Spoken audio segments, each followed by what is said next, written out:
Behind the scenes, how central banks are quietly rewriting global money. The headlines talk about inflation, stock indexes, and unemployment. But what the public doesn't see is what truly moves markets.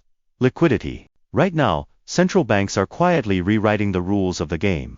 In recent weeks, a silent but coordinated shift has unfolded across the world's biggest financial institutions.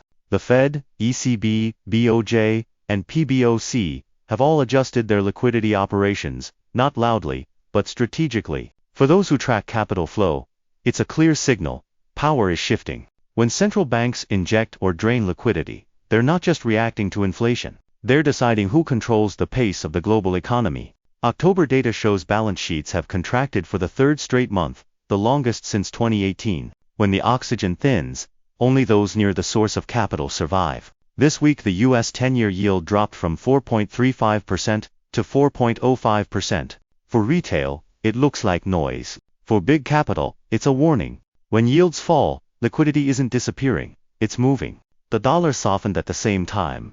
In Asia, BOJ quietly intervened to stabilize the yen. In Europe, the ECB tightened collateral rules, restricting access to liquidity. This is no accident.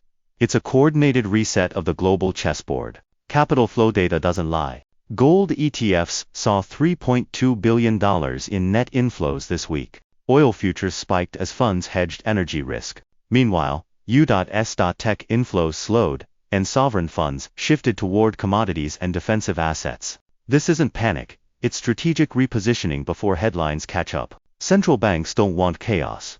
They want volatility they can control. By tightening and redirecting liquidity, they steer capital exactly where they want. Enough turbulence to shake out weak players, but not enough to trigger collapse. Power doesn't fight openly, it tilts the field. When you see yields drop, gold rise, and the dollar weaken, don't just ask what happened. Ask who benefits. This isn't about a crash. It's a redistribution of power engineered by those at the top of the financial system. Retail investors will understand, too late. But those who follow capital flow can move early. Don't just follow the news. Read the flow behind it. Power moves first, everyone else reacts later. Subscribe to Global Pulse 360 Live, where we track the flow before it hits the headlines.